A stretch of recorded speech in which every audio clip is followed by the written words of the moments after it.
Hey, Kasi.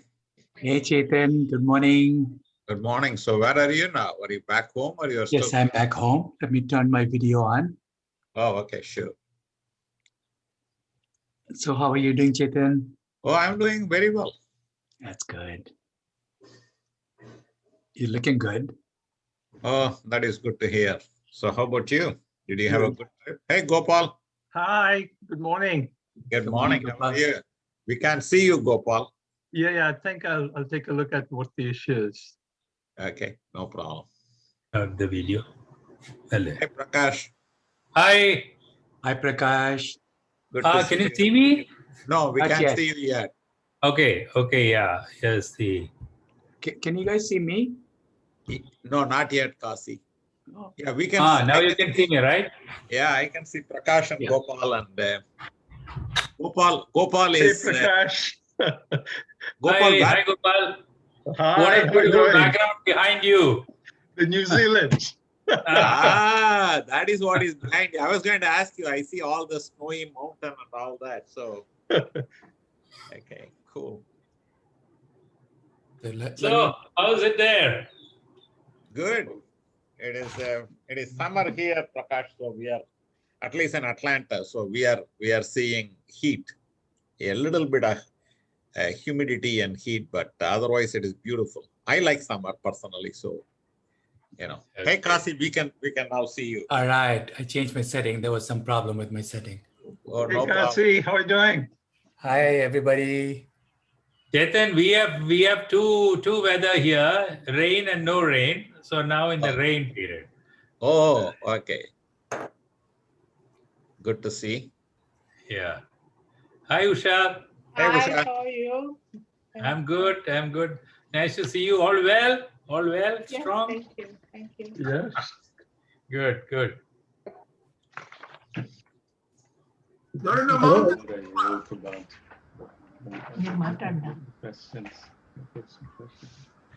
Hello. Background, Matthew is Gopal. there.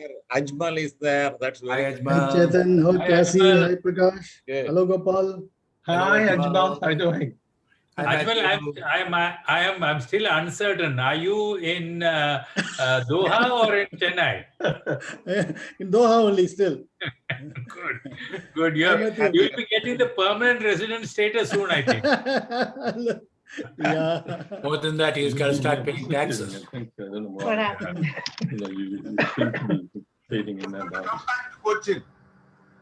Hi Usha. Usha is making a virtual appearance. That's right. This is the New Zealand background. Oh, New okay. Zealand. Okay. Hi, Matthew. Hi, Gopal. Hi, everybody. Usha is here. Hey, Hi Matthew. Hi.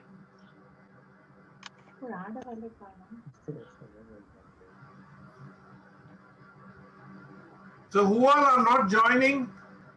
I think that is a good question, Matthew. What I heard was Sampath and Hema are not definitely going to be there, and I have their presentation. So actually, they were very nice to give me a presentation. So I will run it through you and show you some of the photographs they had. I think they had. Cheers to everyone. Yeah, cheers, man. Yes.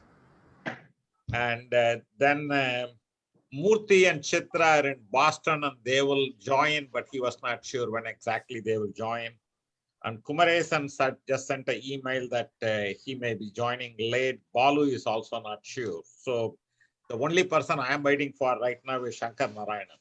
And once he joins, we will wait for a minute. Otherwise, we will start. And I think SankarNarayanan has not said anything about joining or not joining. So, and actually, Lakshmi will join me shortly. She is just getting ready. And how about your spouses? I thought Kasi and Ajmal and Prakash, will your spouses be joining you? Well, I kind of just remembered, so I gave an alert to Maya, and I got a lot of shouting. So, so I hope she's gone for a shower, and okay. I hope she'll come and show her face for a few minutes. Whichever way. Make sure she puts on some perfume for the video. Yeah. Yeah. How No, about another Zoom meeting with Kasi, cousins and. Noor is another meeting. Oh, Well, So Kashi, she will join a little later. Yeah. the day may not be far off, Kashi, when even that can happen. That's Hey. right. That's right. Yeah, they are now preparing in Japan. They are preparing menus, which when you open the app, you can actually smell the flavor. wow. That's amazing. How about you, Kasi? Will Sita be joining you No, sometime? but she has got a conflict, Chetan. She has Oh. recently started a new hobby for Oh. making cards. Okay. So she's got a Zoom meeting going on as you speak. Okay. No problem. That's Once fine. in 3 weeks, they have one third Saturday of every month, they have this club meeting. Unfortunately, it's clashing with this. Okay. No problem. Hey, SankarNarayanan, how are you? Morning. How are you? Good to Shankar. see you. Hi, Shankar. Hey. Hello, everybody. Hey, Matthew. Hi. Still Okay. here. Still alive. Yeah. Yeah, you can come. Hi, Usha, Lakshmi. Usha is going to join. Hi, Yeah. how are you? Lakshmi came in, and the first question she is, where are all the women? And I said, at least Usha is going to be there. The others are all, they are busy. Hi, Lakshmi. I am Prakash. Hi, Prakash. Nice to meet you. You can see We them. met virtually on one of these meetings. Usha is here.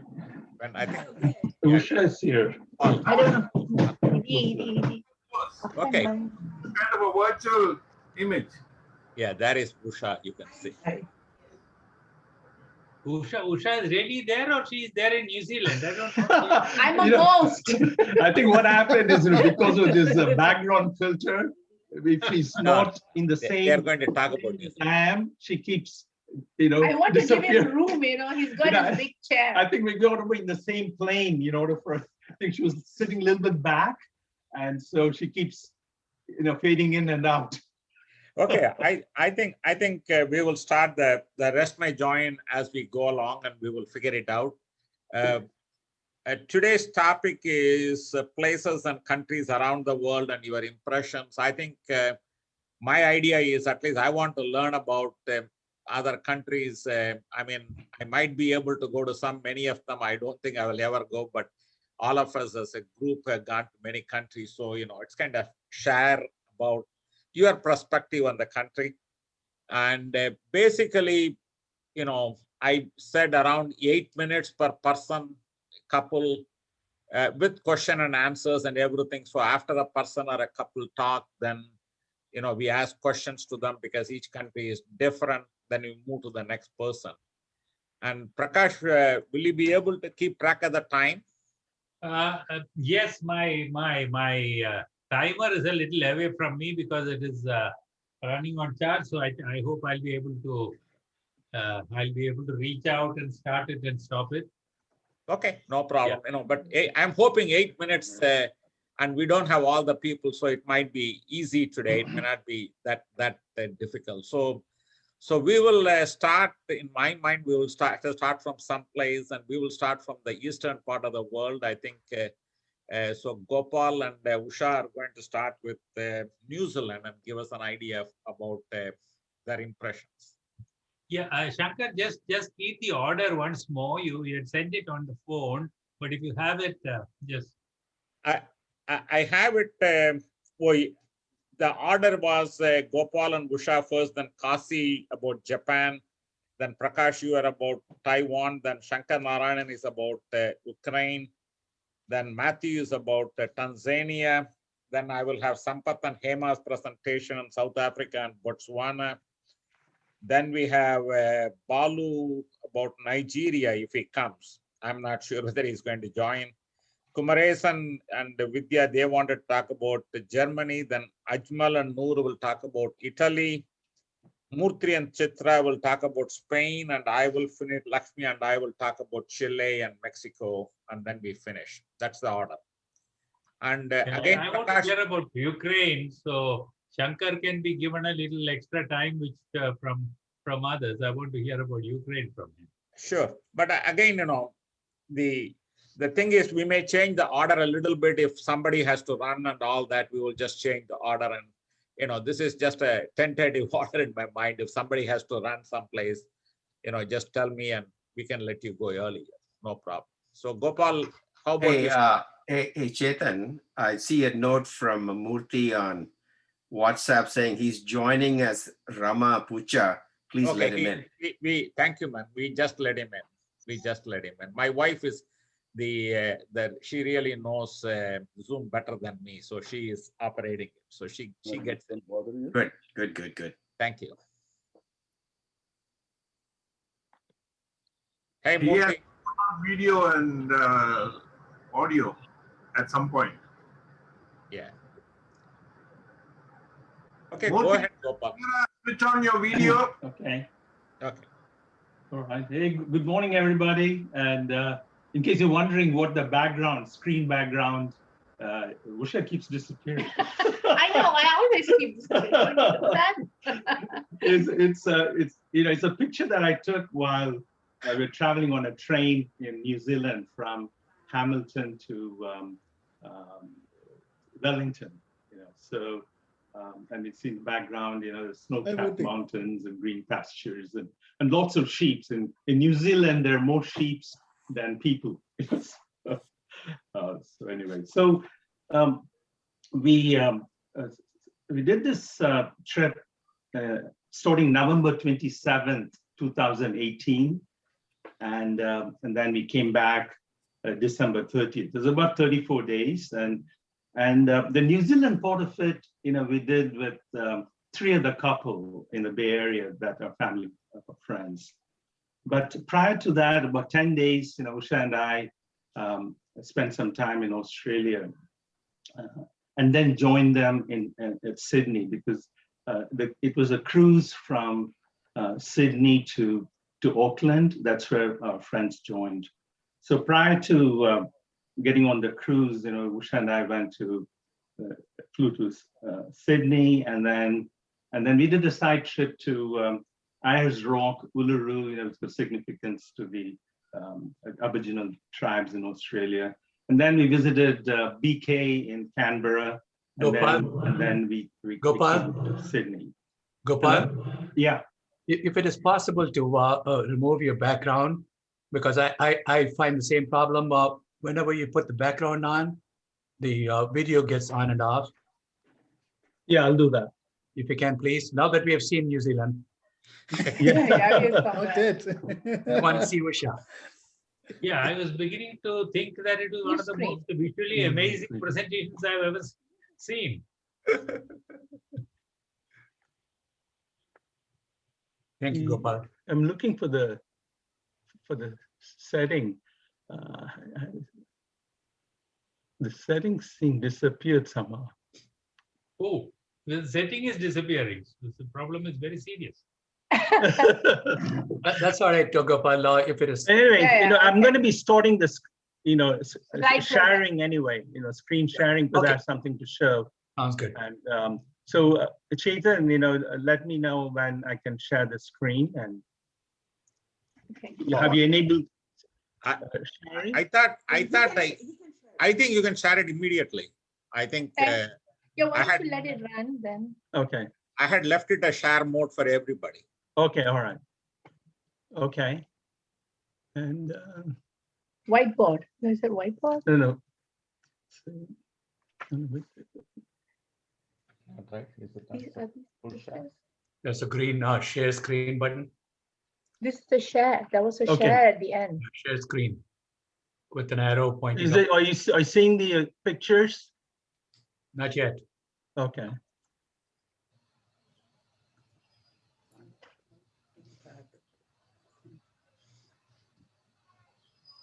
The meeting maybe. The return to Is meeting. that- There's the return to meeting. Okay, see whether, no, it's ours. Okay. And then Is there's it? the Can we share make an button. assumption that Gopal is there even when he disappears and go on? There you go. Okay, I'm sorry, there was a bug from my side, Gopal, and Lakshmi fixed it. Now I'm seeing a lot of things. Yeah, because I did not click one of them and Lakshmi. You see the Australian pictures? Yeah, we see Yes, it. I see the Sydney Harbour Bridge.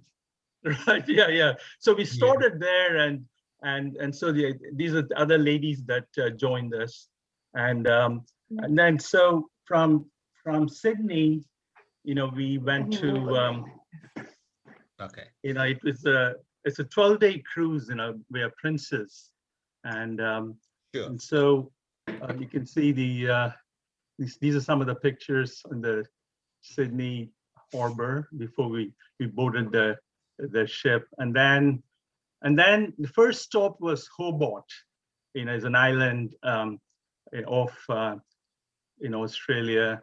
In Madagascar, it's in Madagascar. No. Oh. Oh, Not right. It's What? it's Hobart. It's in Tasmanian Sea. Tasmania. Yeah, Tasmania. Sorry.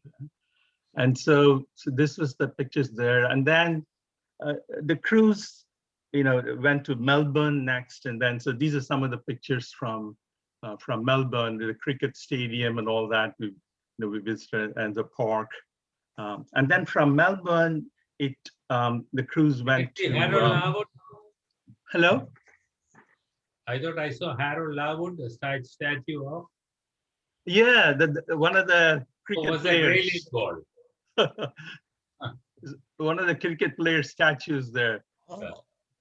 Wow. And then from there, from Hobart, we did a cruise of the Fiordland National Park scenic cruise. So that's near the famous Milford Sound, and you can see some of the pictures that I took from the ship's deck. Wow. And so this is the most beautiful, regarding the first impression. So even before we landed in New Zealand, these are this was a scenic cruise along the Fiordland National Park, and it was very impressive. So spectacular scenery, and these fjords and the glaciers and all, the glaciers form the lakes and the fjords. And also New Zealand has a very extensive volcanic and thermal activity. It's about 1,000 miles from Australia, and the extensive bird and fish life. The population is about 4.5 million, and Auckland is the most populous city. It's about 1.5 million. And the capital is Wellington, and the two major islands, the North Island and South Island, and Auckland and Wellington, they're in the North Island, and the South Island near the Church Christ, Queensland, and Milford Sound and everything. So Captain James Cook in the 1769, through an expedition, he paved the way for sealing and whaling industry, and then signed a treaty with the Maori tribe, and it was colonized then. And the Maori that's the native people there, and they excel in wood, bone, stone carvings, braiding, weaving, and all that. And the national bird is kiwi, which is nocturnal. It doesn't fly, and is the only bird only in New Zealand. And then the famous dance is their haka dance, and the economy is agriculture, dairy, meat, fish, timber products, and wines and things like that. So after this scenic cruise. The scenic cruise, by the way, you have to please try to schedule it in the winter months of Australia, in New Zealand, because New Zealand is in the southern hemisphere. So do it during our summer.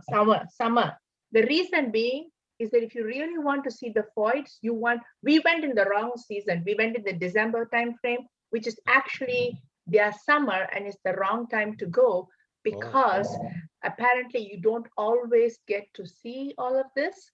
We were just lucky. Other people, after we booked, in other trips, they said, oh, I wish you had booked it in your summer, because then you'll get a better view, just for planning purposes. Yeah, but then, winter could be very cold, and what happens is some of the roads and things get snowed in, and so it all depends, I guess. If that's important to see, then right. Yeah. So, and then the next stop, first town, the cruise went along the east side of New Zealand. Of South Island, of the South Island. So right. You're going from south to north. That's right. Right. And the first fort was Dunedin, and these are some of the pictures of Dunedin. And there's it's a lot of nature there to see. And then the next stop was Akaroa. And then from there, we took a tour to, so this is the cruise ship, Princess Cruise Ship. Gopal, Lakshmi just said that one of her cousins studies there and that Dunedin. Oh, Dunedin. Okay, great. He's in And Reddit. anyway, these are the guys that I traveled with. And one of the one on the red shirt is the one who introduced to golfing, and he's my golfing buddy now. He's also our planner. Yeah. And so incidentally, we booked this tour where AAA, American Automobile Association, and then they contracted with another travel agency in Australia called the Down Under, what it's called, Down Under Answers. And so that's how the trip was arranged. And so let's see what, oh, okay, now we are in Auckland. So this is the background of Auckland. Auckland is more in the central area. Yeah. And it's a good, I mean, it's a city. And so from Auckland, sometimes people are able to get tours out into the little bit more remote areas. Trying to travel by yourself, I know some people do, you maybe need a month just to, maybe not enough to see everything. It's huge. It doesn't look as big as it seems. He'll go further on to talk about how we went from North to South Taiwan. So this is the Auckland, the tower, you know, so we can go up the tower and get a panoramic view. So once after we did the city tour of Auckland, incidentally in Auckland, we also visited one of our relatives, Usha's relatives. And then we did some side trips, bus tours from Auckland. One of the ones that we went is a glowworm, caves, and so you kind of go through in a boat, and you can see all these glowing worms, and then it was pretty nice. I would research different glowworms. There's a lot of glowworm caves in New Zealand, and so this is just one of them. It just seemed to be the convenient one that was recommended by the travel agent. And also visited a farm. You see a lot of sheep, and we watched the sheep shearing of the skin and everything. And then let's see what else. Did you go to Hobbit Town? Yeah, we're getting there. So this is a mud bath there because a lot of volcanic activities and geysers there. So we went to this place called what is it called? Rotorua, you know, so we have geysers and bubbling mud baths and all that. And so you can see the geysers in the background. 1 minute. And these are some of the, you know, there's some dances, you know, the native dances that I can. And it has also the Haka dance. Haka dance, you know, Yeah. that's a popular Haka dance. Haka dance is mainly the men, I think. Right. They do like an intimidating warrior-like dance. Oh. I think it is too, yeah. And then we visited this Hobbiton, you know, people who are fans of Lord of the Rings. So this is the scenery where, the movie set where Hobbiton, where the Lord of the Rings was shot.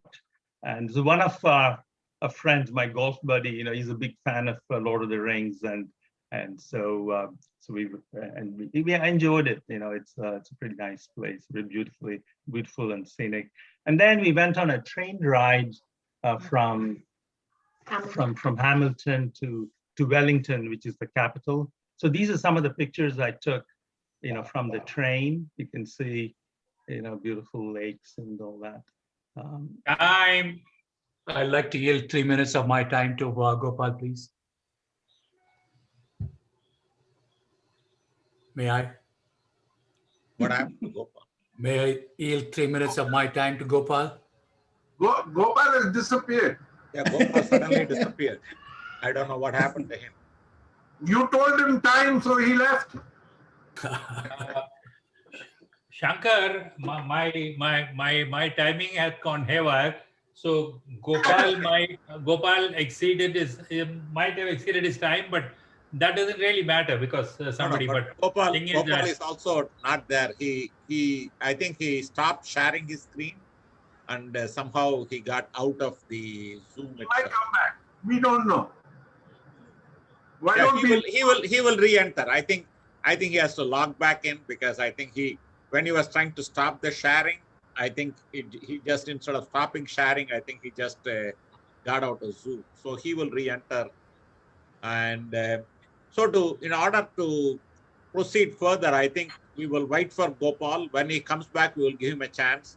But Murthy sent a text that Murthy and Chitra want to go a little bit early because they are sitting in Boston. So why don't we let Murthy talk? And Murthy, if Gopal comes in, you might yield some time for him to finish up. Okay, no problem. Hello, Chitra. How are you? hi Chitra, hi Murthy. Hi everyone, nice to Hello. see everyone. Good, looking good. You too, Kashi, looking good. Hello, Matthew. Hello, everybody. It's good to see everyone. So we'll, it's a Spain. I think the reason we chose that country is it's really culturally very, very rich.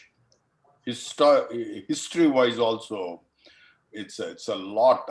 Until I actually visited the country, we did not, at least I did not realize how rich the culture was. All of South America, other than Brazil, which is Portuguese occupied. And I think they basically, all of South America, they control. And I think, and later on, I had an opportunity to work for a Spanish company with an Indian name called Indra. It's like a Capgemini of Spain, if you will.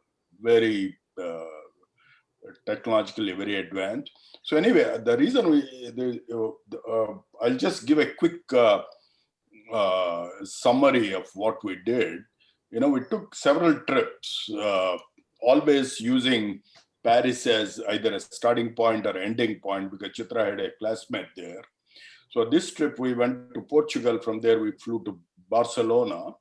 And then what we realized is both Spain and Portugal, they have they're really the most beautiful beaches I have seen.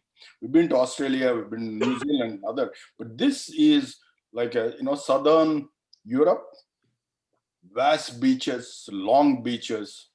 So once we arrived at Barcelona, we just took a car, drove through the mountains, came down and hit the coast, and came all along south of that coast, Costa del Sol, Costa Brava, and then to Alhambra, to Chitra will talk all about that, and then into Toledo.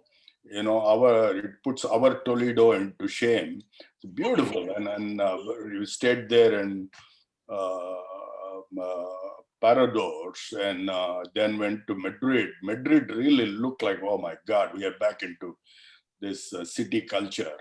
And then took a flight out to Spain, or we probably took a train, I think, isn't it? Train over the Pyrenees. Yeah, I don't have any of the pictures here because I'm using Rama's computer here, that to Apple computer for the first time I'm using. And so anyway, I will just turn this over to Chitra, because she probably can give the details that you are all interested in.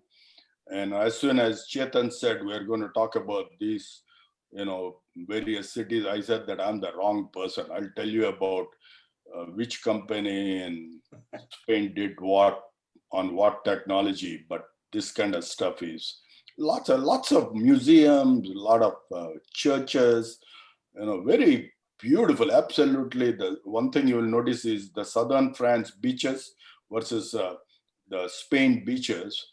As soon as you got onto the road, they were all very well dressed. So no one hanging around in bikinis and things like that. And then we had some very weird experiences as well. It's all good. Okay, so I'll turn it over to Chitra. It's a great idea to talk about different cities and different countries that we have visited. I think we learn so much from travel. So in our early days before we had children, we would travel a lot. And, so as we were looking at New Zealand, brought back lots of memories. One of the reasons we chose Spain is, I was very interested in the culture and particularly the art. I had studied art in college. That was one of my subjects. And also I had taken a year of Spanish. So I thought, at least I know a little bit of the language. What I found when I went to Spain is my Spanish was way less than I had hopeful, hopefully assumed, but the people were way friendlier than I had expected also. So they were very appreciative even when I spoke a little broken Spanish. They were very friendly. And throughout Spain, I think we found that the southern countries of Europe, we found them much more friendly and open to um, tourists, travelers. So Italy, Spain, Portugal were all very friendly places. Um, so Murthy gave you our itinerary. I think what I loved about Barcelona is that's where um, the architect Gaudi is from there. So there were some beautiful, Structure. yes, buildings that he had created, buildings and parks. And I do recommend that we don't have any pictures over here, but Gaudi, you should look at some of the pictures of his sculptures and buildings. They're very, very unique, very colorful. There's a lot of Moorish influence anyway in Spain because of their history. I love that. I loved also that in Barcelona, all over Spain, actually, they have the long siesta period. And then when the city opens up again, they close off a number of the major thoroughfares and they become pedestrian thoroughfares. And the restaurants bring all their tables out onto the edge of the street and you can sit there and watch people until like late into the night, like 2 a.m. is quite common for people to be out there socializing. So uh, we Very went safe also. we found it, at least at that time, this is many years back, 30 years back, we found it very safe. So we drove all around, which was very foolishly adventurous of us. Our car broke down in the middle of the mountains, but that is a story for another day. Murthy got a ticket. I think. But one of the very beautiful women. The road they drive. Yeah, a beautiful lady cop. And she said, tranquilo, two Spanish words I learned because of that trip is this. Tranquilo, tranquilo, calm down. You are Americano, mucho dollars. She gave me a ticket for about $100. In that time. But on the spot we had to pay. You have to pay right there. Otherwise they take your card and your license. Anyway, so that was an interesting tourist trap. Probably the two places I loved most, I loved the museums because the museums are full of the paintings of the Spanish painters, which I really enjoyed. But my two favorite places were the Alhambra, which is a big palace, and some of you have been there, with Moorish influence. So the friezes, it reminded me really a lot of the Mughal structures in India. Those very beautiful gardens. Buildings, Yeah, all the buildings were white. The Alhambra is up on a hill. We saw the gypsies over there. We went to a gypsy cave to experience gypsy culture and their cuisine. The Alhambra was truly, truly beautiful. And then we drove across, but we drove back to Toledo, which Murthy was talking about. Toledo is a city on a hill encircled by a wall. And so it's really kept its medieval nature. And in most of the places, we could stay in historic inns or historic hotels, which are 1 minute. Old palaces. Thank you. Which are old palaces converted. And they've just kept the feel of the whole palace, except you have better bathrooms. But Toledo was beautiful because one of my favorite painters, El Greco, is from Toledo. So wherever we went, like little churches or buildings, there would be El Greco paintings that he had painted and the city had kept. And it was just such a sense of living culture. And I really appreciated how they had, preserved that culture. Like the Alhambra is old, but it's been preserved. And best water comes from there. Yeah. And it was very nice to see how the modern life of people of Spain and the ancient life was very nicely intertwined, and people had a great sense of their history. And in Madrid, I think my favorite place was again the museum, which is the biggest museum in Spain. And I got to see a lot of beautiful paintings, mostly, that I was interested in. There were also many palaces that we could go to see, and that was very good. We enjoyed Spanish food. It was, in many ways, I think that was one of the reasons we preferred the southern parts of Europe, is because the food is much more spicy. And that was Time. Okay, and that's it. That's all I have to say. So Chitra, what kind of food did you all eat? Well, we ate paella, which is like, kind of like between khichdi and fried rice. We ate a lot of that. And I ordered adventurously, and it came with a right at the top of it. What is it? Octopus. Octopus. Yes. And as soon as I started, and then very lovingly he quickly passed that plate over to me.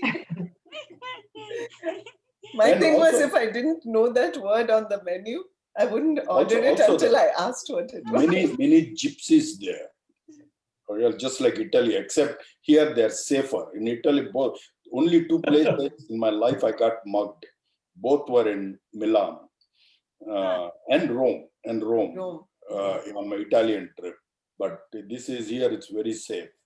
Very nice. I recommend very highly, if you have to go to one place in Europe, that is the place to go. And the other thing is, then we learned, that was one of our early Europe trips. After that, we only took public transportation. The train system was so good that you really don't need anything else. After that, we just started taking U-Rail. In the 20 years that elapsed, today, Spain, Madrid especially, the buildings are very, very advanced, and everything is, the technology there is absolutely phenomenal compared to anyone else, anywhere else in the Europe. That may come as a surprise to you all.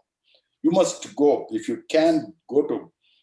Great nightclubs with the dancing, they'll have the flamenco dancers. And so then they perform, and then they teach you some flamenco dancing. And it was lots of fun. Nice. We don't want to take any more time. Done. We are done. Thank you. Very nice. Thank you. I had been to Madrid 2 times on a business trip mostly. Once, my colleague, a Swiss guy, we both were there in Madrid. We somehow skipped our lunch. We want to have some early dinner. We went to a hotel restaurant nearby at 7 o'clock or 7:30 in the evening.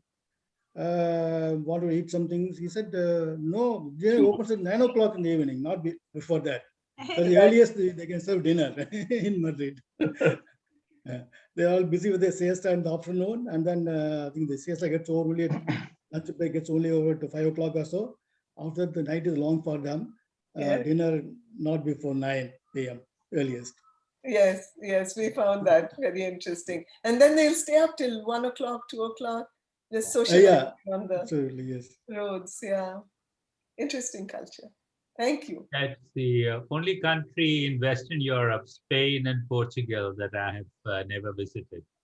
So after listening to you, I think we'll probably make the plan, because we usually go there and then go to Rome, spend a lot of time there, and the rest of the Europe, but never Spain and Portugal. It's very affordable, compared to other Germany or France. Much cheaper than Germany and France. And very, very friendly people. What's interesting about Spain are, you think they're such good friends. The moment you stop working with them, you're gone, out of their, it's really that, I don't know why it is, but all these very, very, very close friends, they're no longer, they like to keep. That's true of most European countries. I've had very good relationship with people in most European countries, but once you stop doing business with them, then very soon the relationship dies out. The Swedish, the Scandinavian countries are not like that, but they are, I still keep in touch with them, several of them. But what is interesting about Scandinavian countries there, it's same common with Spain. If they start their evening in summertime, their evening starts at 10 o'clock and goes on till, early morning. We went there in the summer, so that is all 24 hours of sunlight, and people were so Yeah, yeah, excited because of that. And summer is a little bit warm also. Very nice. But thank you. I know Thank other you for people your want time, to yeah. speak. Thank you. So we kind of scoot after a while. I will stay as much as I can, and then I think at least I thought we should kind of meet once a month. So that's why I said half an hour is good here. Thank you. Yes, I'm sorry we have to leave early, but the family has activities planned for us. So Thank you for coming anyway. Great, thank you. Good. You can. Yeah.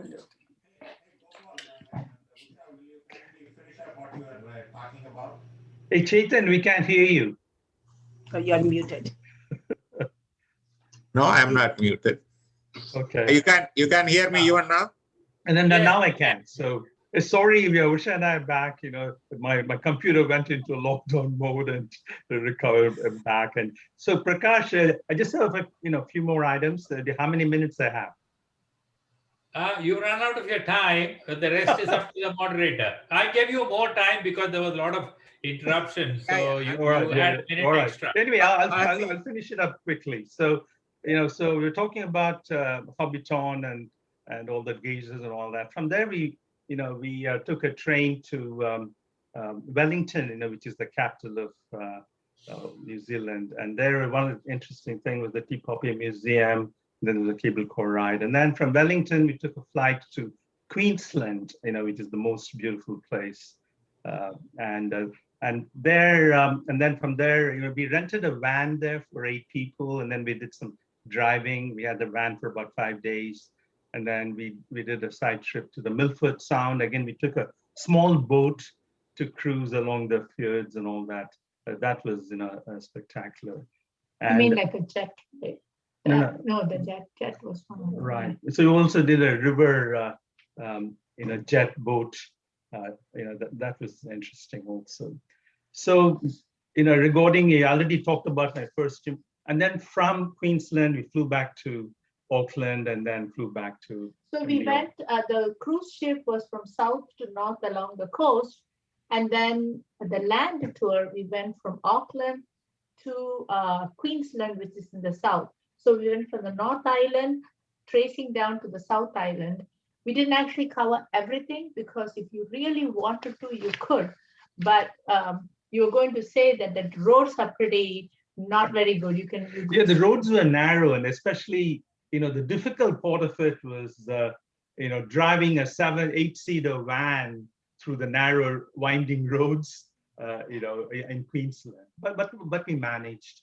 And some of the things that we wish we could have seen, but we didn't get a chance, perhaps we may go back, is one called Transalpine Train. It runs from Christchurch to Greymouth, and it's supposedly very spectacular and lots of tunnels and varied landscape and all that.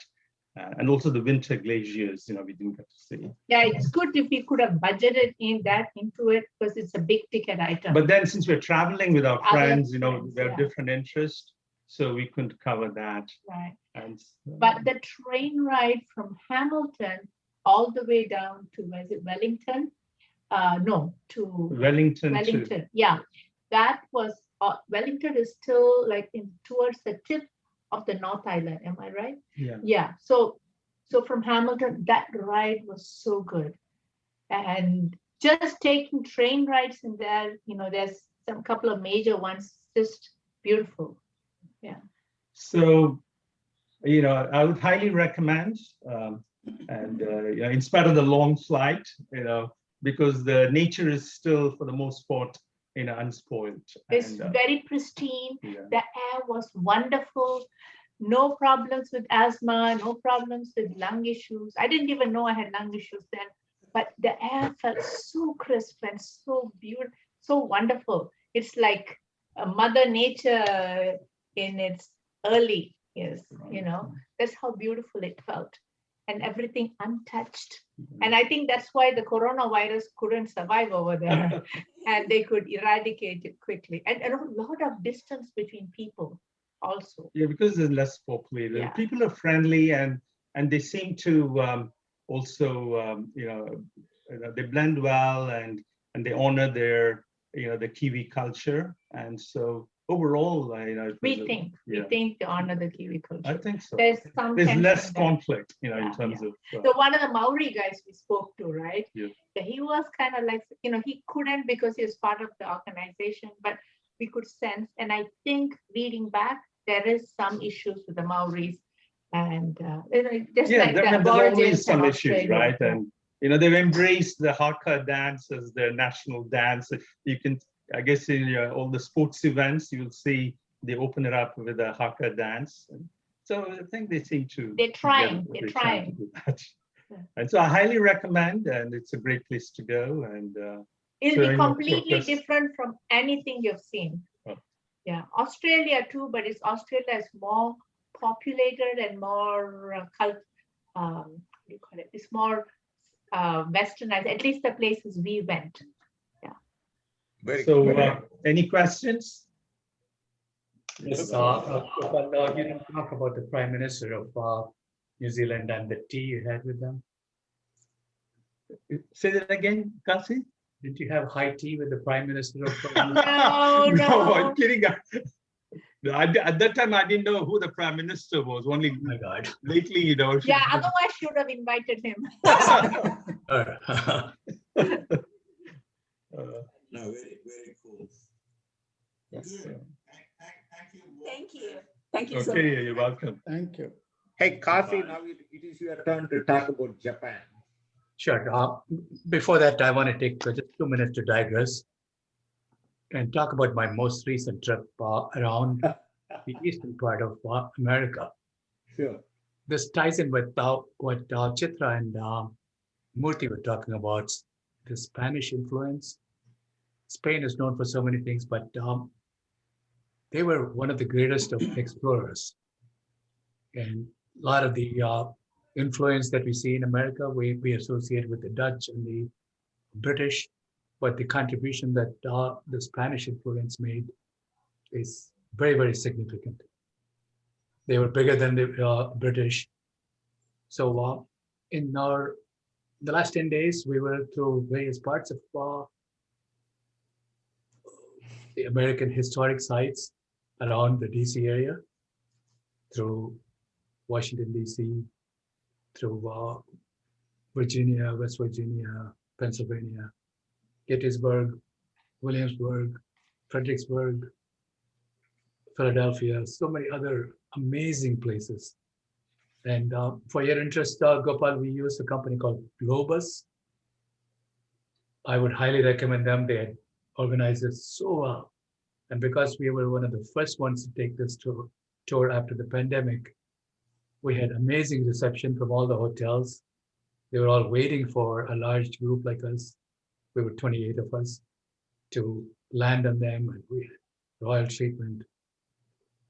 So moving on to talk about Japan. Unlike what Murthy and Gopal talked about, my visits to Japan have been mostly business oriented, but I've been to many, many places of Japan, and several times, maybe over 100 times. Some of the visits were only trains, the airport to train station to conference rooms to the plant, but I have taken opportunity to see various parts of Japan, mostly where the culture is. The area that you want to visit, if you want to see the olden culture of Japan, are centered around Nagoya, Nara, Kyoto, Osaka.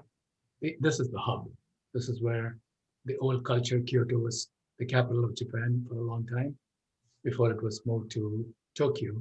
And in and around Tokyo, you've got the areas like Sakura and Tokyo itself, which have got preserved a lot of the cultures.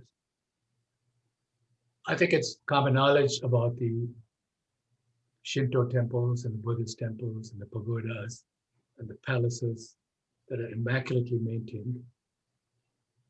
But much more than anything else, what really strikes me every time I go to Japan, my most recent trip was in February last year, the culture of the people, the hospitality that they exhibit, the discipline that they have, their sense of patriotism, and respect for the elders, respect for the tradition is unreal. Some of the things that really struck me were, one is if you go to small villages and rural areas, you've got these tiny stores, mom and pop stores. Every morning they clean not just the outside of their store, but all around them, like into the middle of the street. And everybody does overlapping, so it's not like you push your garbage into the next ones. So that's something that really struck me, that they have the sense of civic responsibility and dedication to keeping the environment nice and clean. Second is the respect they have, not just to the people, but also to the companies they work for, the people they work for, the organizations they work for. So you've heard of the usage of the word san. So just like you got Prakash san, SankarNarayanan san, Matthew san. So people get the respect, and also the companies are referred to. Like you've got Toyota san. So companies are referred to with respect because they have so much reverence to what gives them the bread. And we talk about continuous improvements. Over here, we do lip service to what's the process, but they take it very, very serious. So it is built in their culture.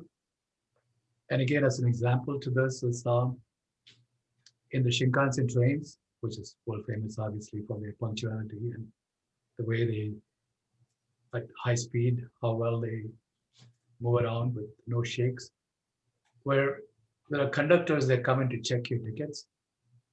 As soon as they leave, you're about to leave your compartment, they turn around, go, and show their respects to all the passengers. Same thing with all the vendors that push their carts, they come in. This is amazing that every single employee has got so much respect for in this case, the railway service. So that's something that truly struck me every time. It never ceases to amaze me how this is ingrained in their self and in everything that they do. Not everything about Japan is commendable. Some of this reverence also leads to lack of innovation in my mind. Let me talk about that just for a minute.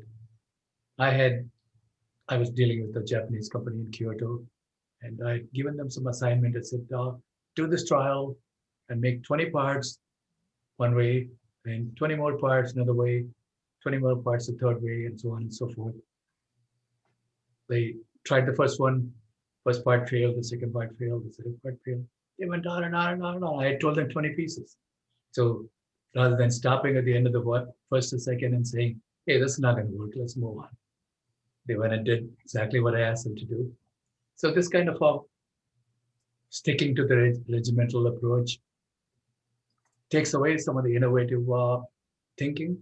That's why I don't think you have many Nobel Prize winners in Japan, but every culture has got plus and minus. So with that, let me yield the rest of my time to other people. I know Shankar is in Japan. You still have a minute. I'm good, Prakash. I'll yield to others.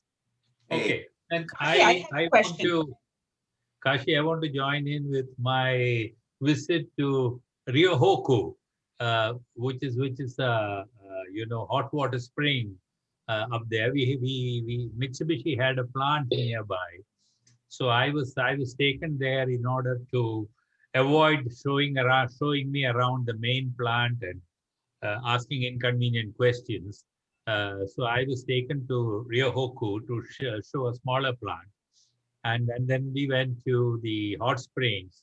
And the main thing there, that they rear horses there for their meat. And the horse meat has to be eaten raw. And so I had my first and only experience of eating raw horse meat at Ryohoku. So it's an experience I would never ever forget. And the second part was, of course, their contempt for India, Indians and Indian companies. Not unreserved, undeserved, I would say. You know why. So I shall not go into it. But they are, in my time there, I mean, they just didn't like doing business with Indians. On that note, Prakash, I'd like to add that I never tell them that I'm a vegetarian because they take that very seriously, and they get so nervous that they need to find something for me. They need to find something special for me. So I eat everything that is put in front of me, whether it is octopus or raw fish or whatever it is that they eat. I just drown it with a lot of beer and sake. So that takes care of everything. See, if I can add to that, there's, their history is fascinating. Actually, how they became, from, sword fighting fighters to how they got into, being the companions of the Germans in World War II. It has to do with this, what do you call, the drug culture, right? So when the British and the Americans started making money, China and India, they realized that they have to very quickly get trained in using the arms. And there's a fascinating stories that someone needs to read through that. And also that geisha culture and all that, there's so much to it. I think we don't see that because of the what do you call, as Kashi pointed out, the phenomenal discipline and sticking to their jobs and respecting elders, all that, unless, it's really, when you have I'm sure Kashi probably has talked to several of his, friends. I think there is so much. I would very strongly suggest reading something about their past culture as well as how they got into World War II, and et cetera, et cetera. Murthy, if you read Shogun, if I'm not mistaken, by James Clavell, you get a very good understanding of what ticks in a Japanese mind. Right. And whatever you said, that whole gamut of it, you understand if you read Shogun. And some of the modern writers, short stories and phenomenal. There's a new culture that's coming through. On one hand, you have to follow this discipline, just like in India, right? So all this, elderly, respects to elders, education focus, all that. Plus, what happens in Tokyo is not what happens elsewhere, right, Kashi? So absolutely, yeah. You mentioned the word geisha culture. I want to dispel one of the myths around it. People associate geisha with prostitution. It is totally the opposite. It's not. Geisha is a very, very disciplined school. You got to go through 7 or 8 years of schooling before you can be certified as a geisha girl. Correct. That's all. It promotes business. It's got some other connotations. I've been to several of these geisha houses. You need to be invited. You need to be going with a special guest to some of these places because they are so exclusive. But the myth that geisha is prostitution is totally wrong. Hey, Kashi, that was a shocker. So a very good summary. One of the things I wanted to add to what you talked about, you hear me? Was the idea that about innovation, and that GE has a long-standing alliance with Toshiba. But one of the things that I've noticed, and I spent a lot of time in Japan, was the organizations are very hierarchical, and to some degree, when you have a very set hierarchical structure, it could stymie and stifle innovation. That's just because people tend to be in their narrow rut. But I just want to ask you, did you get a chance to spend some time in Hiroshima? Or I'm sure you did, or did you go there? No, I did not. like I said, most of my visits have been business visit, almost everyone, except the 2 times I went with CEDA. Otherwise, really for there's business, quite so I a- have a chance to go to Mauritius. There's a remnant of a building there that's preserved that was 500 meters above, 500 or 800 meters above that building was when the explosion took place, where the explosion actual detonation. And it just demolished everything, and it preserved just the skeletal structure of the, it's quite a moving experience when you sit there or you walk around and you see, what actually happened. We're all so far distant from what actually happened physically that we don't realize, what Hiroshima meant to people and the actual agony of the situation. And one more thing I want to quickly say before I take time, Chetan, excuse me for saying that, and that is, the entertainment that when you entertain a customer. I know at GE, we'd go out with our local salespeople. And then if you have a good customer, you take them out to dinner, and that's only the beginning. Then if you really like the customer, is an important customer, you're trying to make a sale, you go to what is called a second place, where you have ramen and the ramen could be out of a vending machine, and then go to a geisha place, so where you'd have, as you say, it's kind of elegant, and have your own bottle. The G had their own bottles. You sit there, and everybody had to sing, so nothing to be ashamed of. Everybody would sing, and then you're already late into the morning, and then this is somebody that you feel that, you want to really twist their, you go to a third place. So, it can be a long drawn out affair. And so I kind of miss not as young as I used to be, but, there was a lot of fun in going rarely did I make it to a third place, but yeah, I kind of enjoyed it, Shankar, come to Houston. I'll take you to 3 different places. Amazing discussion. I think I'm enjoying it. And my suggestion is this: Murthy is here. I tried to even call him Prakash. They are the 2 moderators.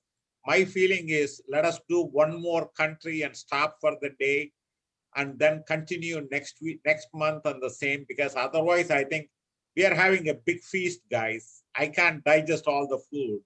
And I think there are just already the 3 of them. And I like this interaction. I like this extension we are having, so my suggestion is, let's go with the next one and then stop for the day. And then we will continue this. If Murthy believes, then we can do it next month. If Murthy doesn't want it, then we can. No, Murthy is nobody. Murthy is just. No, I'm just saying, otherwise we can do it next year when my turn comes. So I just don't want to overload and push through and get everybody. That's okay. I think I'm truly enjoying it. I mean, who's the next Shankar, I think purely speaking from a timekeeping point of view, it's just been an hour only. Yeah. We usually have about an hour and a half, sometimes running. I know, that's 2. what I'm saying. One more, which is you. So we can have 2. I'm suggesting we can have 2. Okay, let us see how much it goes, and when it gets too much time, then let us stop. Before, okay. And who's next, supposedly? Next is Prakash. Prakash about. No, not today. Who's the next host next month? I believe Balu is what you said. Balu. Okay, good. So I think we can. All right. Murthy and Prakash, again, before we move on, I like Chetan's idea. And I mentioned this the minute he put up this proposal for talking about various countries. This is fascinating to me. I think if we have to do this over 2 sessions, my vote is for that. Okay, good. Oh yes, mine too. But I was just saying that unless someone is in a tearing hurry to stop right now or after 1, I'm saying that as a timekeeper, I'm saying that we can go up to Indian time another half an hour. Okay. I mean another half an hour Indian time, 9:30. Yeah. Not flexible Indian time.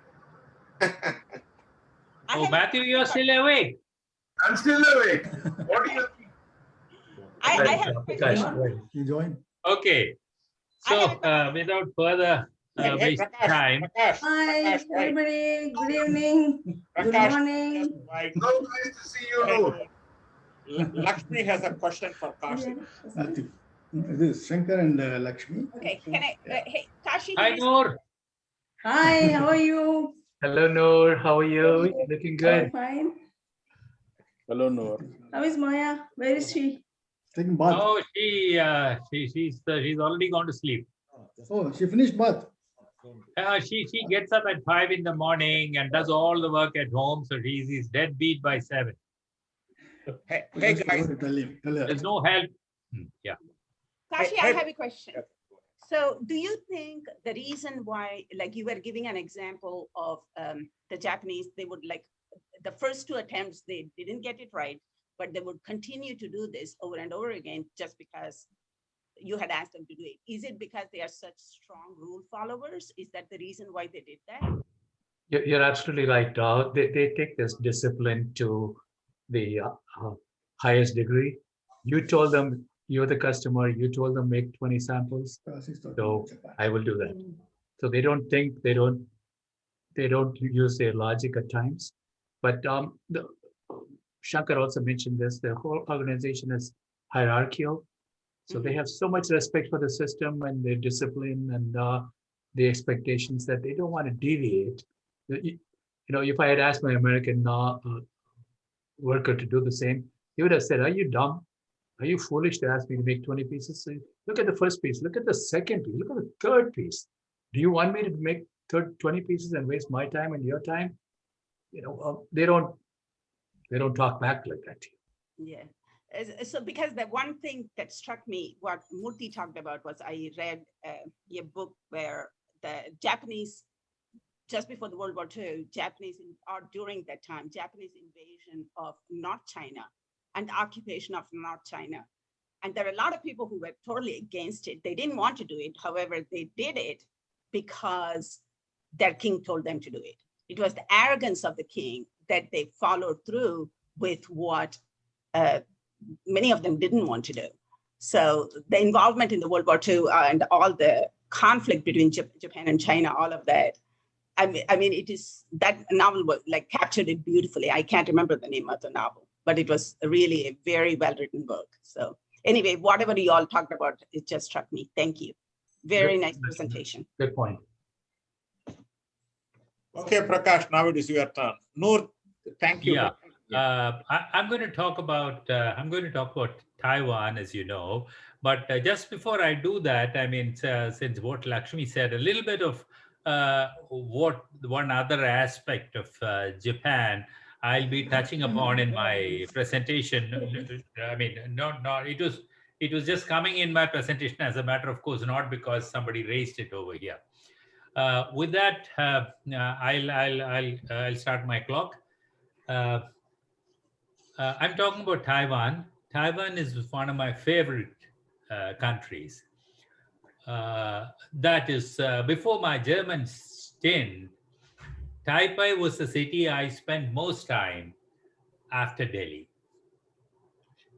I debated whether I should include my work there, and highly rewarding as it was, and my personal experiences with people over there, but decided against it in order to compress it to 8 minutes. But also I thought their engineering is what I would really like to talk about, as I had hinted earlier. So I'll delve into it right away. The country is known for their engineering capability and is forerunner and inspiration for the South Koreans. You know, it's a country which is next best known to the world after Japan, before China, of course, came, and the big elephant came and took over the place. So South Korea wanted to compete with Japanese. You know, they followed Japan and the Olympics, and they wanted to compete with this thing. And the model that they and their guru, so to say, was Taiwan. Taiwanese was the ones who originally brought manufacturing to what they call mainland China and coached them to attain the status that they are known for as the workshop of the world. Now, this essentially arose from a formula that they followed, which is called RE for reverse engineering. RE and M, that is reverse engineering and modification. And finally, not finally, just before the last stage, ODM, which is own original design manufacturing. RE, you all know reverse engineering, which is taking something apart and then making drawings of it and rebuilding it. And it is not it's not copying as you might begin to think. Then reverse engineering and modification is they reverse engineer it and then they modify it based on value engineering and based on availability of materials and manufacturing processes in their land. And then they move on to ODM, which is they design the whole thing, original design manufacturing. And IBM is an example. IBM got their computers, their laptops, and the whole lot of peripherals made out of Taiwan initially. They are the country behind Lenovo, which is a Chinese brand. And then that's the stage where Taiwan stopped. And that is the OBM, which is own brand manufacturing. They were in two minds regarding going into OBM, to be or not to be, because they would end up competing with their own best customers if they went into making their own brands. The exception to that was Acer. There are others now, but originally it was Acer. And its chairman, Stan Shi, I have quoted him earlier in one other talk of mine, his smiling curve. And I had an opportunity to spend a couple of hours with him as a member of the Indian electronics delegation in 2008. And as you know, he formulated the smiley curve, which I have shared with you earlier in this thing. Now, a sidelight here of personal nature, which is, his close associate, chairman of a company called BenQ, or Bank, which is formerly known as Acer Peripherals, which made all the monitors, the keyboards, and whatever else that goes around a mainframe computer or a personal computer. KY Lee and I became very good personal friends. He drove me around his plants during my several visits, and we worked on a joint venture with my company in India. He visited India in that connection. Eventually, it could not be consummated due to differences in valuation. And I also took him to the Ministry of Information Technology at that time, in order to find various things. So, and I wanted to say about KY Lee is that he would pop up in a taxi. He would come and wait at my hotel in the reception for me to come down, and he will take me around, and he was as simple as that. Taiwanese learned their engineering and work discipline from Japanese. That's the reference I was making in their formative years. Formosa Island, as Taiwan was known in that time, was occupied by the Japanese in the pre-war years and during the wartime. And the other aspect of, we admire Japan for many things. The other aspect of Japan is one of their, what Lakshmi mentioned is one of their aspect of cruelty and, treating other people, the Chinese, the Taiwanese, the Malaysians, and the whole lot of them as some kind of second-class citizens. Well, Japanese are the only ones who are not the only ones who are guilty of that, but I must say when they did that, they did a perfect job of it. They did their Kaizen and everything, and they made sure that the Japanese were, the Taiwanese were treated as labor and nothing more. But as things would have it, the Taiwanese in the end seem to have benefited from it. Now, Taiwan did not build shy balls as Koreans did, but they're essentially small companies, owner managed, family managed kind of companies. So it's very easy to walk into the cabin of a chairman of a multi-million-dollar company, and they treat you as equal. They invariably take you out for lunch or dinner, and they take earnestly about their plans, about their success, etc. Now, India, as you know, I had gone from India. India was beyond their horizon of interest. Prakash, you have one minute. Yeah, okay. And where I would need a little bit, slightly more time to complete. We're not particularly curious about anything about India.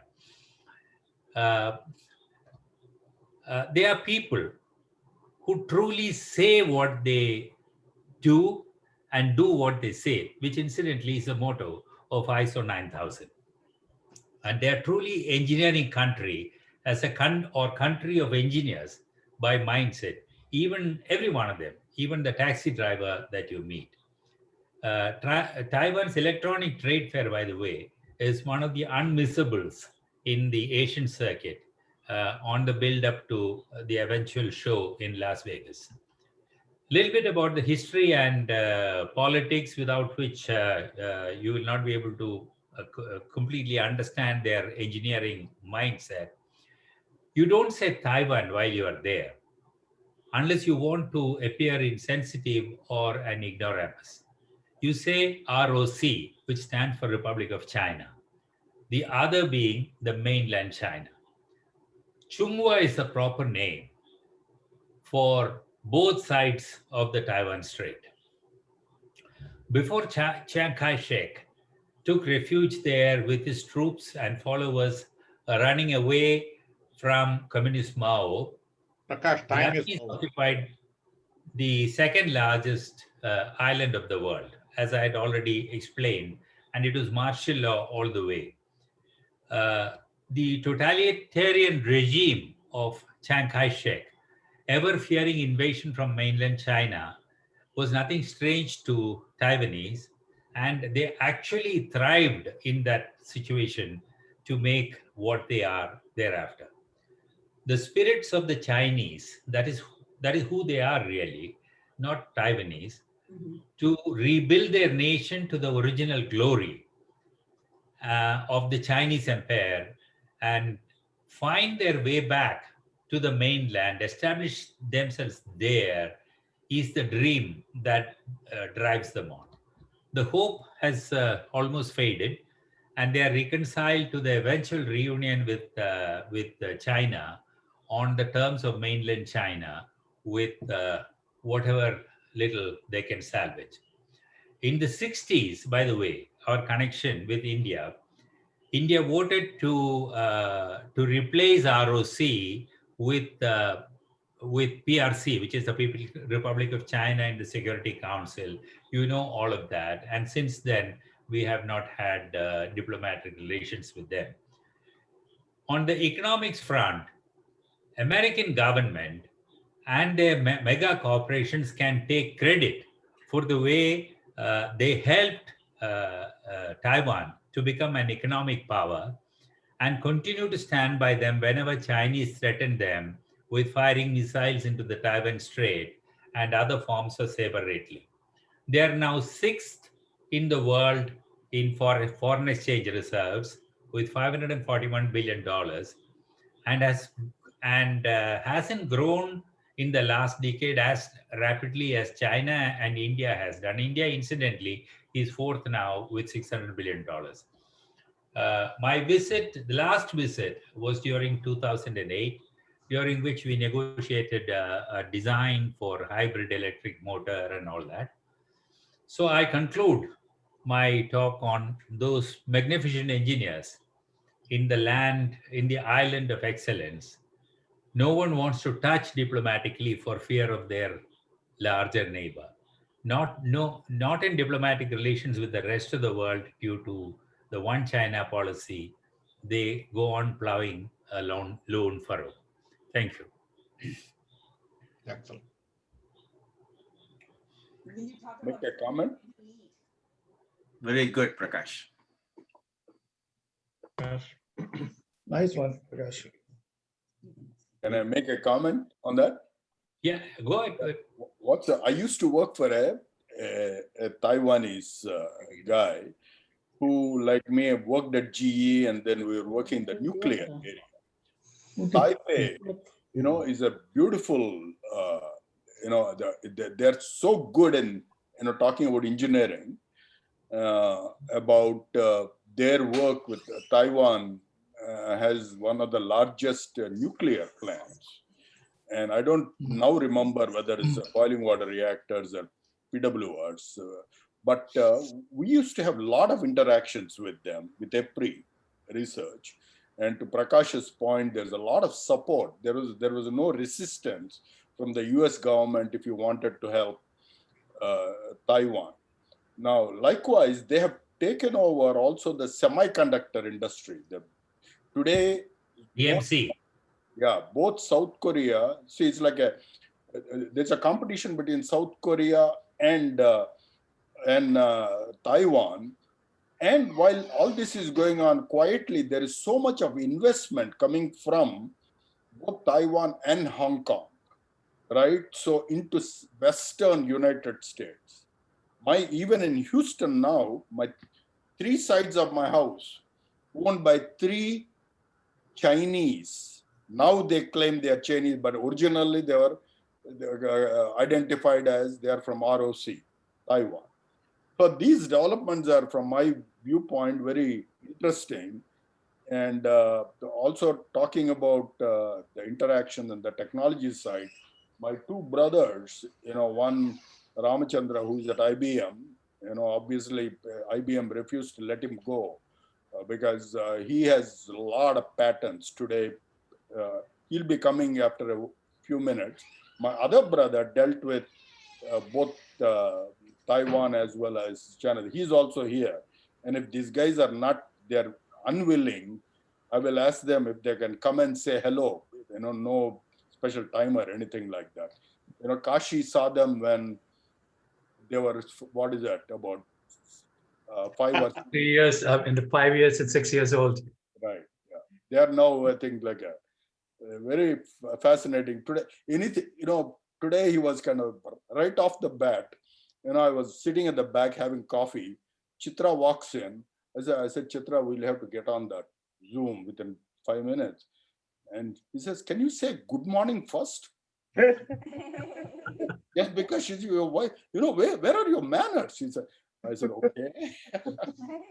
Anyway, I'll stop with that. Hey, Prakash, a question Lakshmi asked you is, what about the food you ate?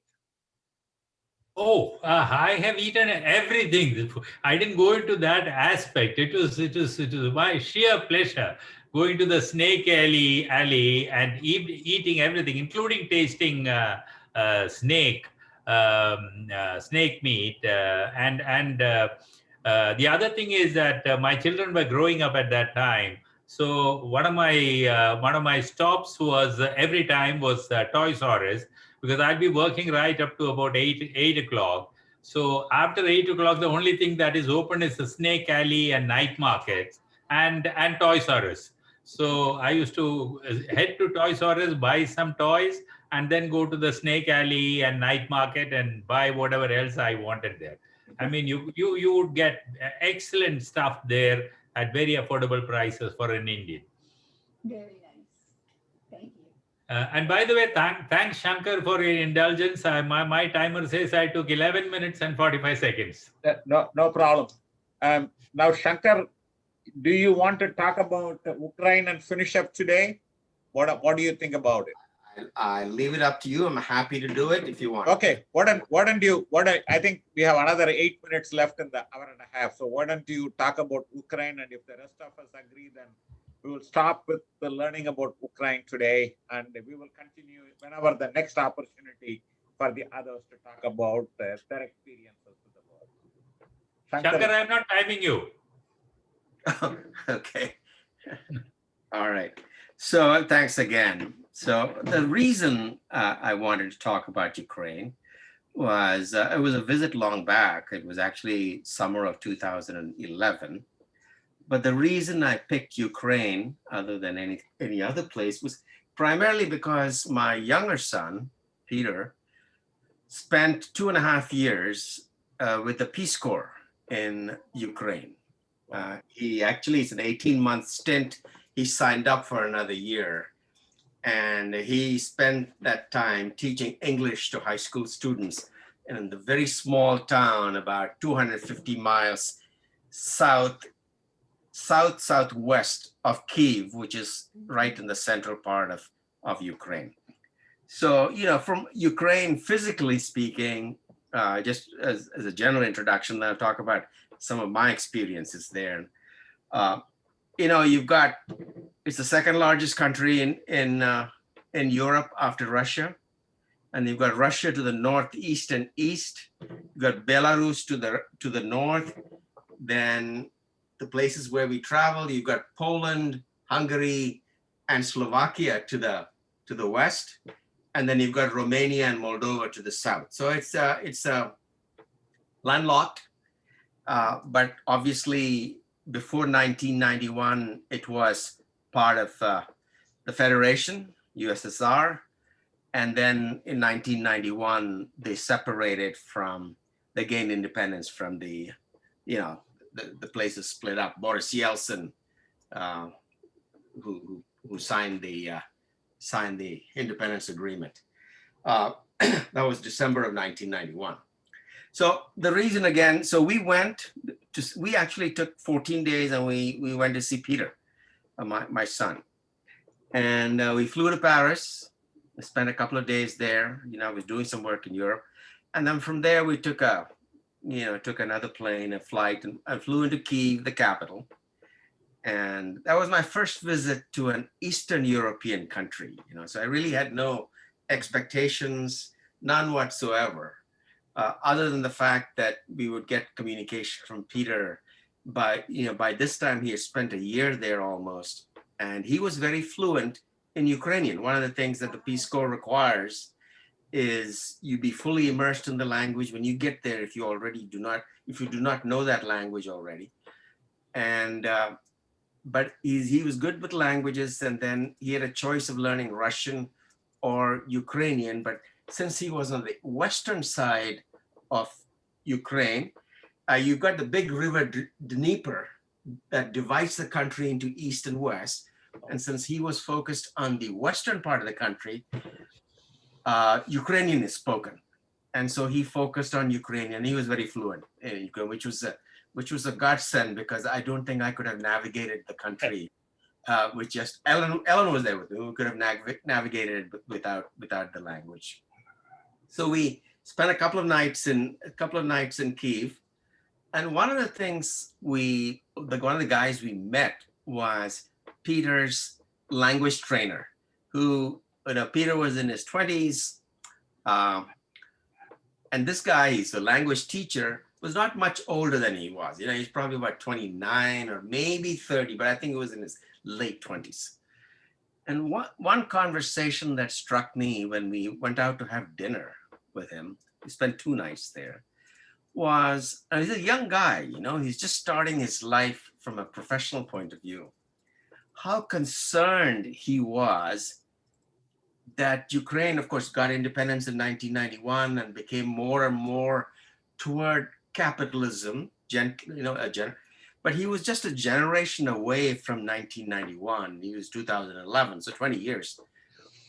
How concerned he was with the dangers of capitalism. And I said danger of capitalism was because he felt as a teacher, when his parents were under the communist influence of the Soviet Union,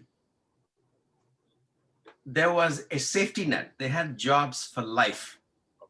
And now, because he was in a different system of the economy was different, the metrics were different. He said, well, there was the potential that he could lose his job. That whole philosophy was new to him. And it struck me. So, because coming from the West, where you have an economy where you can be fired at will, if you will, employment is at will, that you have people who've been under the communist regime for so long. And he really hadn't been. It was the influence of his parents and a generation before him, that even after 20 years, that idea of being on your own and having to make it on your own was a little frightening. And so that was my first, I remember having discussions with him we were there just for 2 days, and we took him out to eat. And over pizza, he was talking about, well, it's scary. He's not sure if he likes it. I remember that. So anyway, from there, from Kyiv, and I'll be happy to answer questions when we get to it. We took a train down, an overnight train from Kyiv down to Ternopil, which is an overnight 12-hour ride, which is, southwest.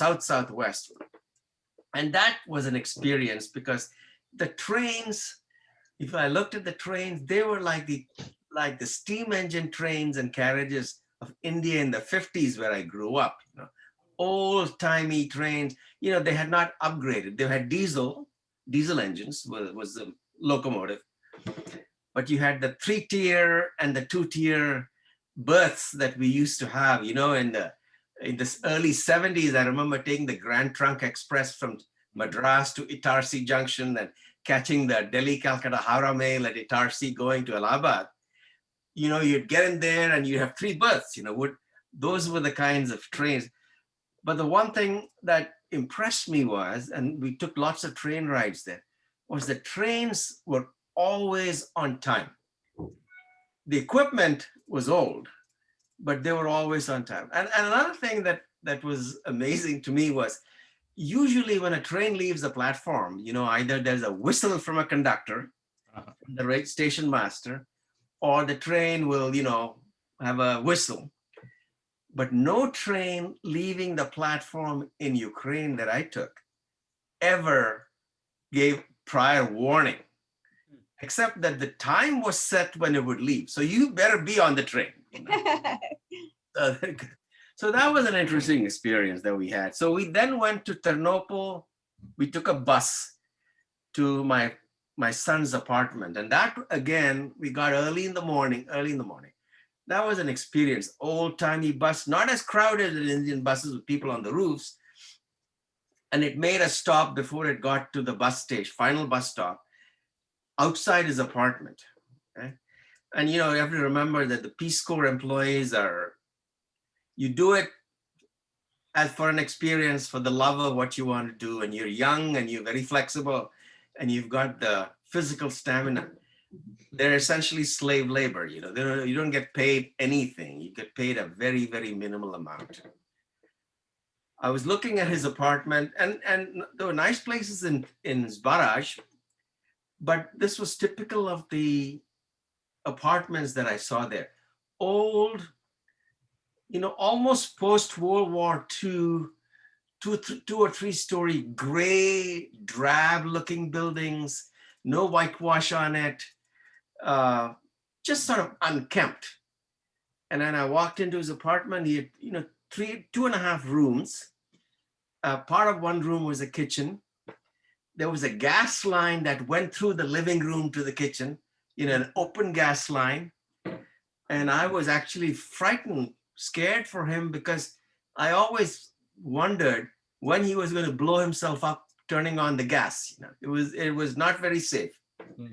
And I noticed that, a lot of times Ukraine was very poor at that time, and they would accept payment, or they would make payment in terms of we'll sell you, instead of paying in cash, they would pay in terms of toilet seats or bathtub enclosures. And I remember the toilet seat, what toilet seat in his apartment. It was really terrible. It was turned around the wrong way, So no hot water, no showers. So, I mean, the living conditions were sort of primitive. Wow. But the interesting part was that next morning, early morning, we went to a open air vegetable market where my son likes to cook and he would buy vegetables. We were buying tomatoes at this fruit seller. He had a couple of crates and he had some tomatoes from his farm in a very rich farm country. And he was talking Ukrainian to him. And he said, oh, they're my parents from the United States. And I caught the United States, and I caught parents. He said parents in English, so we would understand.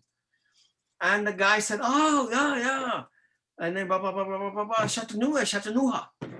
And it turns out what he meant by Chattanooga was he had a nephew or a second who was going to school in Chattanooga.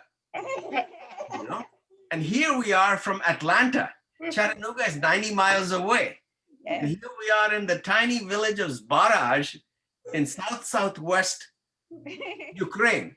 So it's a small world, Yeah. It's a small world. So that was an interesting experience. So I'm just talking about some of my experiences there. So not in no particular order. Peter, as trying to earn some more money, he was teaching a prominent businessman's son. He was teaching them, tutoring English, special classes for English. So this guy apparently was a big wig in this tiny town, owned a vineyard, had a restaurant, had a little winery. So he invited, one night while we were there, he invited all the school teachers that Peter worked with to his winery. It was an underground cave. Wow. So we went to a wine tasting of local wines, and about 20 wines there. And there were about 11 teachers. It was a magnificent event. What struck me at that wine tasting was these are school teachers with not a lot of money, but I mean, they were dressed to the nines, Wow. The thing about the women I noticed was they like to put their makeup on, and when they go out, they want to be extremely well dressed. So it's a thing that I've noticed in Europe. I mean, you look at Europe, you look at Paris, you look at the culture there. Typically, they want to dress, dress up. Or I was really struck by the fact that they wore a lot of makeup. It was borderline excessive, but anyway, that's normal for the culture there. And then the next day he invited us to his restaurant for lunch, and then I was fully prepared. So we sat down there and he had all these different bottles of beer that were local brewery. And of course, he was the owner of the restaurant. So he said, bring this dish.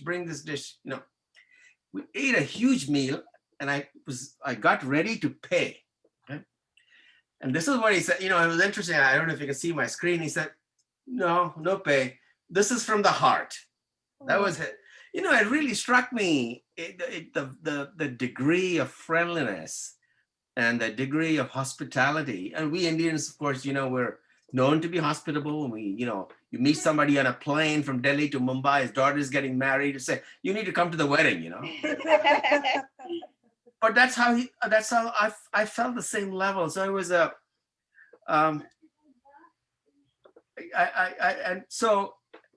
so that was one thing that struck me. Now, this was the time when the negative aspect of that country was 99.99% white, Eastern European, Slavic descent, high cheekbones, very white.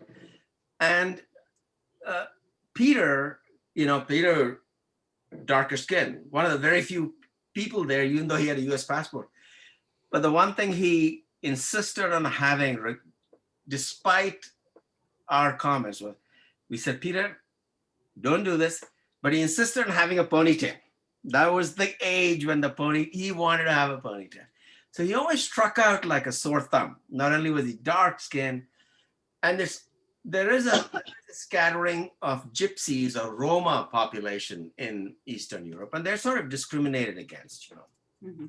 So there has been many times Peter, and he was always carry his passport. Many times he was pulled over. He didn't have a car, but when I say pulled over, he would be stopped. And I remember at a train station, the two of us were walking to catch a train when he was pulled over. Not me. He was pulled over. They wanted to check his passport. He always had his passport. He'd show his, you know, Peace Corps credentials and the U.S. passport. That was fine. But that was, and he was frisked many times when he first got there by even the police, till he got to know the police chief. And then he was well taken care of. You know? So that was one thing. So I don't know how I stand on time here. Let me quickly end by saying. I think you have definitely spent more than the allotted time. But yes, okay, I'll say one thing. We took a train trip from Kyiv. We went to Lviv, which is a great university town. It's the only place where I saw road signs in English, in Ukrainian and in English. I never saw any signs in English there. And from there, we went down the west coast across the Carpathian Mountains. We went to a small town called Uzhgorod, next to the Hungarian border. Great place, beautiful scenery, the mountains in the background. When we stayed at this hotel, they said, we asked them for a place to eat. He suggested a place outside town. We took a cab there, and it was out in the country. And so there was Peter, there was me, there was Ellen, you know, two Indians and then Elle. That was the only place anywhere in the world where we were refused service. Wow. Waited and waited and waited. There were a lot of people being seated, great restaurant, people eating. Finally, somebody led us to a table that was very, very close to the kitchen, or maybe borderline near the kitchen. Sat there, nobody came to us. And then finally somebody brought a beer. I was really mad. I was absolutely mad. So we got out of the place and we said, we're leaving. But if there's any place in the world that happened, so one negative I would say that is it is kind of racist. And there's a lot of it stems from the fact that the Roma people are somewhat unreliable. But nevertheless, even the airport in Kyiv, the people, the people, you know, people behind the counters, I didn't feel them quite as friendly. You know, we took a plane from the Kyiv to Moscow and then back to Paris. Anyway, that's kind of, I mean, I could talk for hours on it, but that's kind of the summary of the country. You know, we had a great time. Would I recommend that? Well, maybe not as a first country to visit, but it's very hospitable. The teachers that we got to know, very, very hospitable, and people were really good. You know? Shankar, I have a comment. I went to Bulgaria. My daughter and the son-in-law were there, so I visited them in Bulgaria. And the interesting thing that I was talking to one of the local guys, and the interesting thing was that even though it was not part of the USSR, they had a very strong influence of Russia. So this guy was also lamenting the fact that they are no longer part of the Russian influence, the communism. They missed being a communist country. Yeah. And he thought that the whole capitalism is so unfair. He was concerned. He was also a young man, like probably in his 20s or early 30s. He was talking about how concerned he was about the unequal nature of the capitalism. He talked about like how the government took care of us. Everybody was happy in the communist regime. And here we are now, everybody is competing. There is like the whole lack of social welfare mentality was troubling him tremendously. So it's interesting that, I mean, I grew up in Calcutta, and to me, socialism, like I'm like, even though I'm a strong Democrat, I don't believe in that what happened to Calcutta, like what West Bengal under the communist regime. So I'm like totally against it. And here, it was an interesting thing that these countries still lament, at least those younger generation, still lamented the fact that they are no longer communists. I will say this. I say this in jest. That's a dangerous word there, Lakshmi, Democrat. Oh, I forgot about it. Hey, Shankar, I thought you were trying to convert you to be. Shankar, we're trying to, move you towards the left a little bit, Don't. Shankar, Yeah. Shankar, to me, no discussion of Ukraine is complete without a mention of Yulia Tymoshenko. Oh yeah, I was not going to get into all that. That was my time. Those who haven't seen her, please Google, and with a pleated hair and all that. I was an admirer of her. But then more importantly, I think to me the most important and my hero of Ukraine is Sergei Bubka. The pole vaulter who had no competition in the end, and he kept competing with himself, which is what the achievement motivation classes teaches. He competed with himself and went on breaking his pole vault record one after the other for several years before. So Sergei Bubka, and mention of Sergei Bubka, and this is my last word for the evening, is for all of us Indians to remember, as I had posted this morning, Milkha Singh, my great hero, and I think he should be the hero of every Indian. He just passed away last night around the same time. I did see that movie, Bhag Milka, Prakash. Hey, Shankar, Chernobyl is there, right? Chernobyl is to north of Kyiv, the northern side, and there's still possible, there's still some toxic effects of that. They're still detecting of that meltdown. 3 Mile accident, and then Chernobyl. After that, Fukushima, and that's it. That did the nuclear industry completely. And, I have a question based on what Prakash talked about earlier. Prakash and Coffee talked about Japan and Taiwan and how they have been engineering-wise very strong. I wanted to ask this question to Gopal and Murthy. How does Spain and New Zealand compare in innovation, technology, and all from what you guys saw? I know it's your own reflection. I think if New Zealand, from a technology-wise, I think it's catching up. I mean, it's modern and everything, but their economy is primarily based on agriculture, meat, poultry, and that kind of stuff. But I think all the facilities and everything. 60 million sheep and 5 million people. Yeah, and so, but I do notice that there's the real estate prices, I heard in Auckland, has gone through the roof, because they had a lax immigration policy. Oh. So a lot of Chinese investors have come to Auckland, places like Auckland, and they've driven up the prices with cash purchases and all that. So the government is trying to modify some of those lax immigration policies, and but overall, I think it's quite a modern place, but I think the focus hasn't been in the technology, I think. So Murthy, what do you think about Spain? Spain, innovations-wise, I think it's the way I would put Spain is that Spain is what India is to the rest of the world when it comes to innovation for Europe. Meaning, if you wanted a slightly cheaper labor with very well-educated population who can speak, Spanish, like most of the Europeans, can speak many languages. Okay, and so especially with automation these guys are probably that particular company I worked for. Indra was like a Cap Gemini of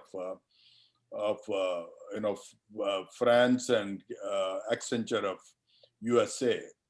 They are all over the place. In fact, Spanish company actually monitors 67% of the airspace technology for India, believe it or not. And a lot of the initial innovation, a lot of these, remote control of the trains and all of that, those are the technologies, they're all from Spain today to India. It's really fascinating for me to I didn't even know that was going on. The name Indra came because one of those guys, the same fellow, is a son of this guy who wanted to, the father wanted to move Barcelona and that whole community into a different country, if you know that, right? So this guy was a rich man's son cycling in Himalayas. And at the same time, they were this Indra company was a utility company that had spread over so many technologies. They said, no, we want to stay as you want to have a technology company separately. And they were looking for a name that sounded same thing, pronounced the same way any national would pronounce. And they say, it's not Indra, it's not India, it's not like Iraq and Iran. So they came up with this Indra is the name that is the belongs to the gods of the gods, if you will, Devatas. So this guy somehow while cycling came up with this the name Indra but these guys are fascinating for remote cyber security and peripheral control. That's where they're in the airspace business. Europe, most of Europe is monitored by this. So that's why you will see the trains at today's Madrid.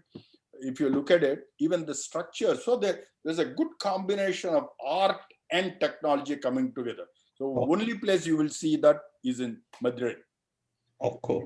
We've been to Australia and New Zealand also. What's interesting is that aspect of it, I'm not too sure. I didn't hear it.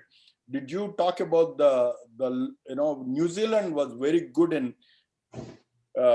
getting their Indians into the I forget the name, Chitra would remember, and Australia, but on the other hand did a poor job of getting the locals into the culture. Yeah, I think Usha's relatives, they live in Auckland and they seem to be very happy there. And they're in a suburban. I'm talking about the local Indians, like the American Indians. Oh, the Maori. Maoris is what Maori tribe, right? Maoris are well integrated in New Zealand, but in Australia there is another name for them. Yeah, Aborigines. Aborigines, yeah. Right, They're not at all integrated. Yeah. So. Right, that's right. I think in New Zealand they seem to be more integrated, and the government seems to be embracing their culture more, and they seem to be more inclusive. Yeah. I think if you don't mind, I would like Matthew. You have been quiet, so if you don't mind saying a few things, then we will close up right after that. I wanted to ask Shankar why he didn't wave $200 bills when he went to the restaurant. You wave, but the US dollar talks. You could have done that, but anyway, never mind. It's worth it. I should have. No, it's worth the experience of being thrown out of a restaurant. Yeah, absolutely. Something you really learn. I was thrown out in Houston. I went to what's that place? Brennan's or something. Breakfast at Brennan's. Is that something that's still? Brennan's is that? Huh? Yeah. Brennan. So I decided I would try this when I was in Houston, and I was flinging around, but I was in t-shirt and jeans, and I went up to the door and I looked in, and they said deliveries are at the back. It was fun. I mean, I enjoy being thrown out now and again. At least I'm not drunk when I'm thrown out. That's an absolute. So that's my 2 words. So did Gandhiji. Yeah. Well, you know, Matthew, next time you are in Houston, I will, at the same place, Brennan, for old time's sake, I'll get you thrown out again. You know, and then we'll say that, look, this is our Gandhiji, of modern day Gandhiji. Ask him any question of any Vedanta or anything about Muslim, Jewish, Hindu, any of these Vedantas or anything like that, this man can speak. And then I ask them, how many of you can do this? Murthy, he's a great Murthy. He's a great humanitarian. You know, I ran out of my stock a few days ago, and you know, because of lockdowns and all that. And then you know, Matthew is the one who then offered to help me and then send me a bottle across, and so I'm surviving now. Great, guys. I think on that point, let us close for the day, and thank you all. And so the next meeting is when? July 17th or 24th? I don't know. Y'all are the organizers. You'll fix it. Yeah, third Saturday is July 17th. So if we go by the usual third Saturday, it should be July 17th. So Balu, So we continue with those who haven't covered the countries, their countries. Right? Now we'll have to get Balu. Yeah. So we'll say we can say Chetan Shankar 2, or we can say Balu is the host. Yeah, Balu can be the host. That will be fine. Yeah. That will be great. Very good, guys. Thank you all. Hey, thanks. Thanks, Jason. Thanks for organizing. Good night. Thank you. Bye. Thanks. Good night. Bye-bye. Thank you all. Right. Bye. See you.